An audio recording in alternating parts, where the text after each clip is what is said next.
kalau misalnya Pak Jokowi memikir bahwa dia itu adalah paling tepat, ya, presiden yang paling berhasil dan lain-lain, ya, itu saya ingatkan Pak Jokowi, ya, Bung Karno kurang apa, ya. Tapi pada ujungnya karena pernah membiarkan dipilih jadi presiden seumur hidup, ya, akhirnya tragedi yang beliau alami. Lihat Pak Harto kurang apa, ya, jenderal dengan 5 bintang, ya, panglima besar menyaingi Jenderal Sudirman, ya, kemudian menguasai seluruh birokrasi, memegang TNI, ABRI waktu itu, ya, dalamnya ada polisi, ya, kemudian konsep-konsepnya juga semua pengusaha-pengusaha, ya. Saya lihat akhirnya juga seperti itu, ya.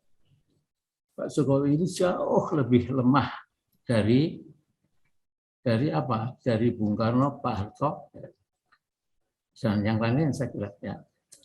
Jadi ini wanti yang kedua, ini jangan ada wacana untuk menambah satu periode lagi.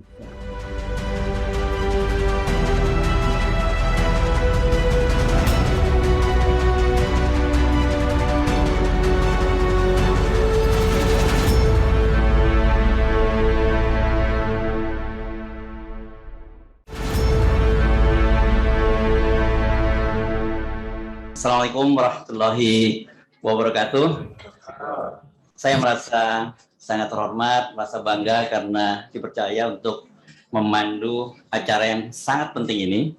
Tapi sebenarnya gini, saya tadi berpikir tentang judul, jadi mencari solusi permasalahan negara dan bangsa Indonesia.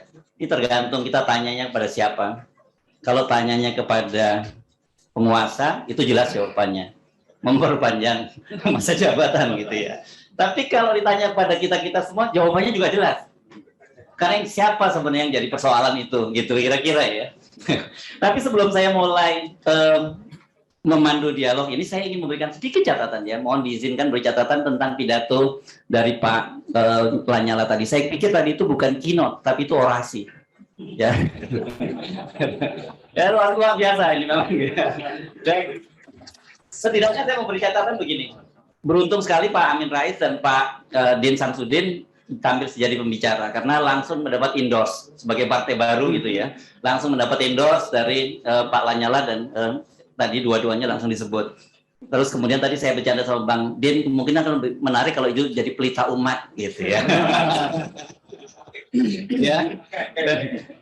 Yang kedua saya ingin memberikan catatan bahwa tadi mulai Pak nyala ini meskipun ekspresi datar ya mulai awal tuh, tapi sebenarnya udah mulai ngegas dari awal ya.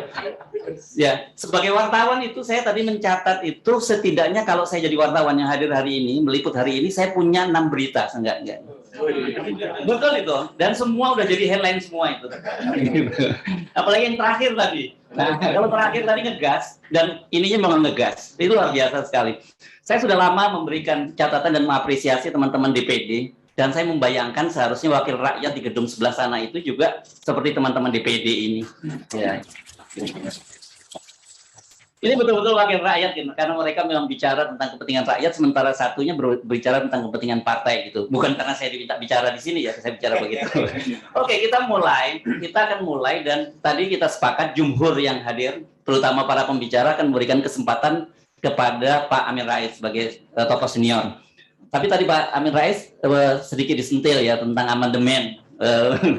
Sebagai pelaku sejarah, Pak Amin Rais bisa memberikan semacam penjelasan. Saya tidak mau menggunakan kata pembelaan, penjelasan gitu. Sebenarnya apa yang terjadi, kenapa sekarang banyak orang mempersoalkan itu. Silakan Pak Amin Rais. Waktunya berapa ini? 10 sampai 15 menit. 10 sampai 15 menit. Silakan Pak Amin. Baik. Assalamualaikum warahmatullahi wabarakatuh. Jadi saya senang DPD RI menginisiasi pertemuan siang hari ini yang dihadiri oleh sebagian tokoh nasional yang masih peduli dengan masa depan bangsa dan negara Indonesia yang kita cintai bersama. Pak Lanyala Mataliti dalam keynote speech-nya tadi mengharapkan agar kita bisa berbagi pendapat, saling sharing dalam mencari solusi permasalahan bangsa dan negara Indonesia. Nah, dialog kenegaraan kali ini merupakan kerjasama antara DPRD RI dan Gerakan Bela Negara. Nah, dalam kesempatan yang cukup berharga ini, saya ingin menunjukkan akar masalah. Mengapa beberapa masalah nasional yang cukup genting sekarang ini sesungguhnya berasal dari pusuk piramida kekuasaan di Indonesia, yakni di Istana Kepresidenan. Jadi di situ letak akar masalahnya, the root of the problem. Terus terang, akar berbagai masalah yang kita hadapi berasal dari lurah Indonesia, yaitu Pak Jokowi sendiri.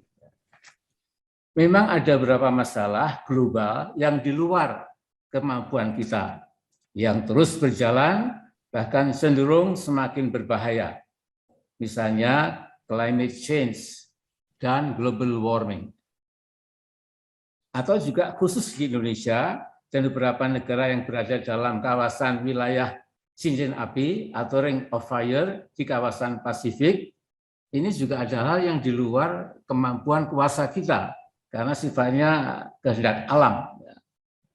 Karena itu musibah seperti gempa tektonik dan gempa vulkanik atau tsunami misalnya sering terjadi, dan kita akan bisa melihat semua itu di luar kuasa kita, sekali lagi, untuk menanggulanginya.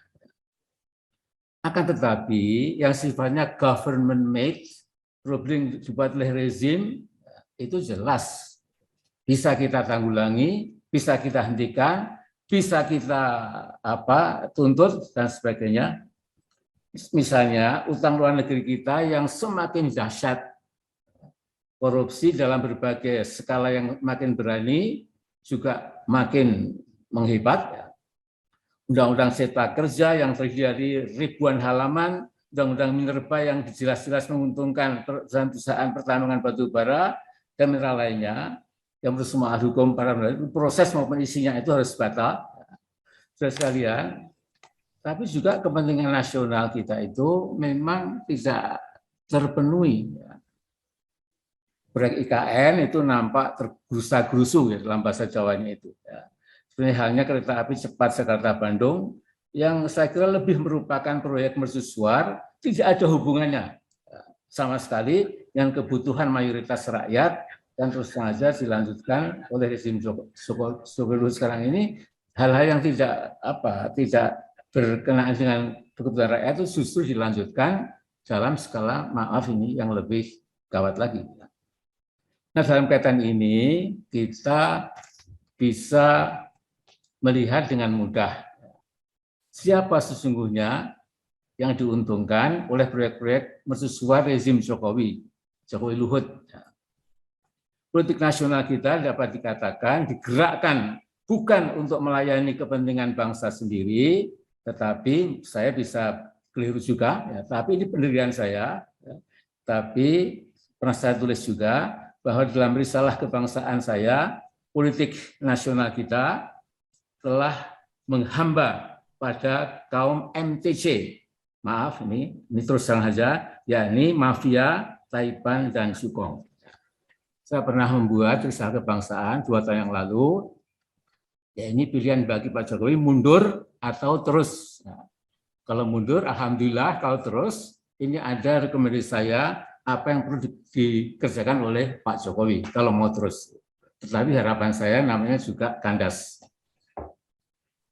Nah, karena itu, saudara sekalian, ya, saya melihat bahwa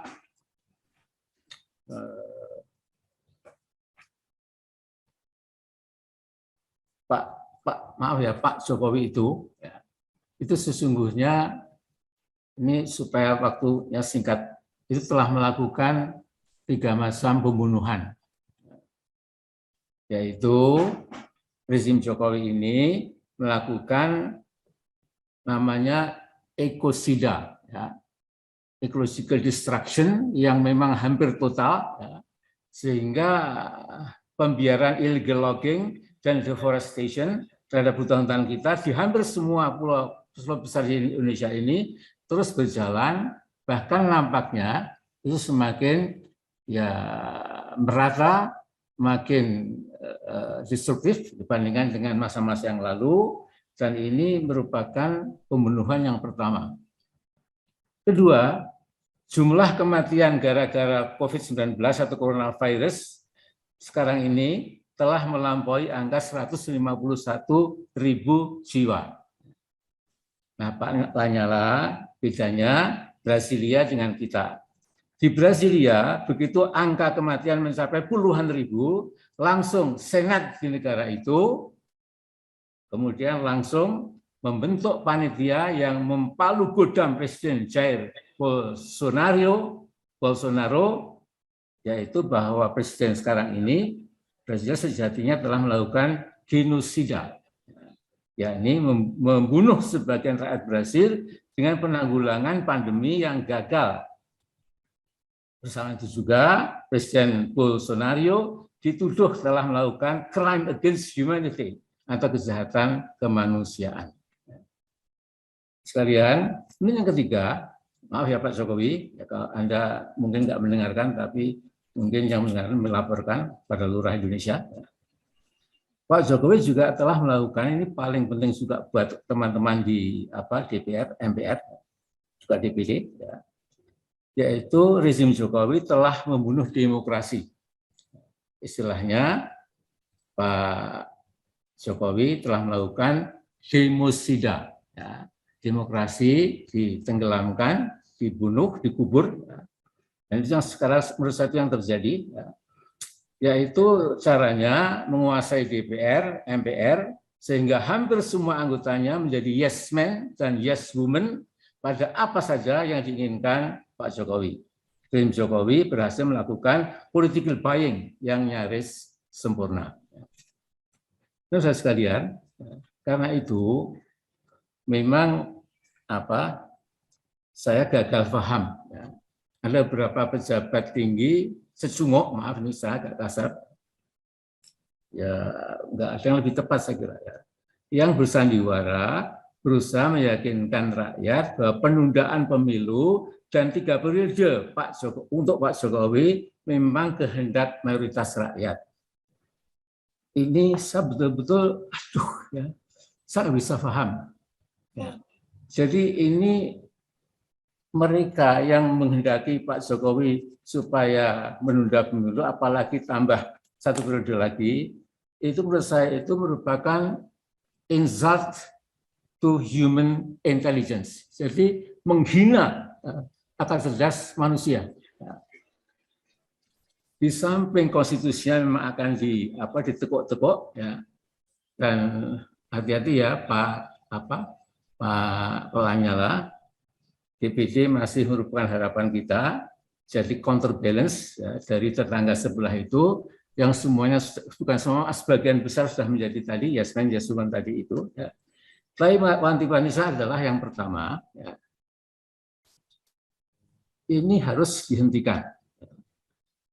Kalau nekat saja, ya, sesungguhnya kita mengizinkan, kalau kita hanya diam, tidak melakukan apapun, ya, kita telah melakukan sebuah bunuh diri nasional, karena begitu misalnya Pak Jokowi ini dikasih 1 periode lagi, nanti akan seperti itu seterusnya. Dan ini sudah tadi saya katakan, di samping itu menghina konstitusi, tapi juga merupakan makar juga pada konstitusi, tapi lepas dari itu juga betul-betul menghina kecerdasan akal manusia sehat. Jadi ini sesuatu yang harus saya garis bawahi. Yang kedua, ya, bagaimana mungkin, ya, buat kita ini, ya, yang berpikir insya Allah tetap jernih, ya, mudah-mudahan, ya, itu kalau misalnya Pak Jokowi memikir bahwa dia itu adalah paling tepat, ya, presiden yang paling berhasil dan lain-lain. Itu saya ingatkan Pak Jokowi, ya, Bung Karno kurang apa? Ya. Tapi pada ujungnya karena pernah membiarkan dipilih jadi presiden seumur hidup, ya, akhirnya tragedi yang beliau alami. Lihat Pak Harto kurang apa? Ya, jenderal dengan 5 bintang, ya, panglima besar, menyaingi Jenderal Sudirman, ya, kemudian menguasai seluruh birokrasi, memegang TNI, ABRI waktu itu, ya, dalamnya ada polisi, ya, kemudian konsol-konsolnya juga semua pengusaha-pengusaha, ya. Saya lihat akhirnya juga seperti itu, ya. Pak Jokowi ini jauh lebih lemah dari apa? Dari Bung Karno, Pak Harto, dan yang lainnya saya kira, ya. Jadi ini untuk yang kedua, ini jangan ada wacana untuk menambah 1 periode lagi, ya. Jadi di sini saya ingin mendekati dengan dimensi keagamaan. Jadi itu Said Al-Qarni yang pernah mengarang buku La Tahzan, jangan bersedih itu, ya, yang sudah menjadi ratusan terjemahan dalam ratusan bahasa asing, ya. Saya harap, ya, dia mengatakan, ya, pada para penguasa itu hendaknya memikirkan perbedaan 2 masam malam, ya. Masam pertama, penguasa-penguasa yang misalnya kaya raya, bisa apa saja yang ingin dilakukan, ya, karena kedudukannya, karena uangnya, dan lain-lain, yang setiap hari bercengkrama dengan anak istri, keluar negeri, dan segala macam, ya. Itu malam-malam hidup-hidupnya ini dipenuhi dengan, ya, keceriaan, ya, tapi juga bordering itu bahaya, ya, juga bisa kepleset, ya, karena menomorsatukan keduniaan. Tapi ada malam jenis kedua yang sangat berbeda, yaitu malam pertama di alam kubur, ya. Sendirian, sunyi, sepi, sendiri, ya. Tidak ada lagi yang akan membela, ya. Kemudian dia masuk kubur hanya membawa 2 helai lembar kain kafan, ya. Miliaran atau triliunan yang dikumpulkan tidak dibawa, ya. Ketika diwariskan kadang-kadang juga menjadi perizinan keluarga dan lain. Alhamdulillah min dzalik. Ini adalah kuantitas yang kedua. Jangan sampai ada wacana menganggap Pak Jokowi Superman, ya, apalagi karena seperti Umar bin Khattab dan lain-lain. Saya kira itu sudah berlebihan, ya. Karena itu please, ya, jangan keterusan lah, ya. Dan yang ketiga, saya masih minta akal sehat dan nurani yang terang. Pada teman-teman, saya pernah di sana 5 tahun, jadi saya pahamlah, ya, kasak kusuk dari penguasa waktu itu, ya, yang memang ingin menekuk-nekuk, ya, supaya legislatif jadi rubber stamp bagi eksekutif itu. Tapi sekarang ini lebih gawat lagi, ya. Tolong Anda jangan berpikir rabun ayam, ya. Anda mungkin enak, ya, ditunda sekian tahun pemilu sehingga nggak usah ada payah-payah kampanye mencari pendukung stabil masing-masing dan lain-lain, ya. Tapi yang penting diingat adalah Anda akan ikut bertanggung jawab kalau betul Anda memang mengiyakan apa saja kemauan istana. Nah, kemudian ini last but not least, ya, terakhir ini, ya, saya betul-betul melihat, ya, bahwa ini permainan yang terlalu gampang dibaca. Wah, mengatakan 157 juta rakyat menginginkan penundaan pemilu dan macam-macam itu, ya, big data, kata Pak siapa itu LHT itu, ya, Luhut, Pak Luhut, ya, LB Luhut Binsar Panjaitan, LBP, ya. Ya. Saya kira itu ya kita tahu lebih banyak sandiwaranya. Dan kemudian sesungguhnya ini selesai. Andai kata Pak Jokowi ya kalau ngomong yang tegas ya. Kalau perlu tulis ya pernyataan Jokowi bahwa seperti kata beliau sendiri sesungguhnya wacana 3 periode itu menampar muka saya dan menjerumuskan ya. Dan yang Anda sedang dijerumuskan. Jadi saya gembira sekali Saudara Islami Fahmi sebagai pimpinan Drone Emprit itu menantang Pak Luhut ya untuk adu data. Pak Luhut sekarang ini Anda jangan minger ya.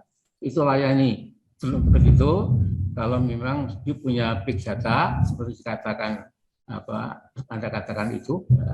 Dan Anda itu seorang hiperbol kalau ngomong selalu besar.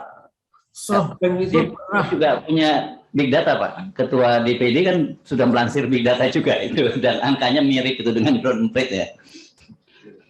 Oke lah ya. Tapi begini ya. Tapi yang jelas ya itu ini hyperbolic person ya.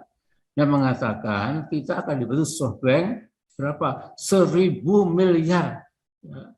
1.000 miliar dolar. Ini 100 miliar dolar ya, 100 miliar dolar. Mengatakan, kita nggak sekian aja, mungkin maaf 100 miliar dolar, maaf ya. 100 miliar dolar ya. Nah, jadi ini 1.400 triliun lebih. Ya, jadi Pak Luhut, Anda juga saya kira Anda kan juga beragama seperti saya, cuma beda agama, tapi kita kan Abrahamic roots ya. Jadi Yahudi, Kristen, Islam itu satu ya, satu rumpun ya. Jadi kalau ada yang mengatakan Judeo-Christian Ethnic, ya saya mengatakan itu keliru. Yang betul Judeo-Christian Islamic Ethnic, karena kita ini sama. Buah buyut kita itu Nabi Ibrahim, dan saya kira sama saja lah ya. Perintah jihad segala macam itu ada di Taurat, ada di Injil, dan ada di Al-Quran.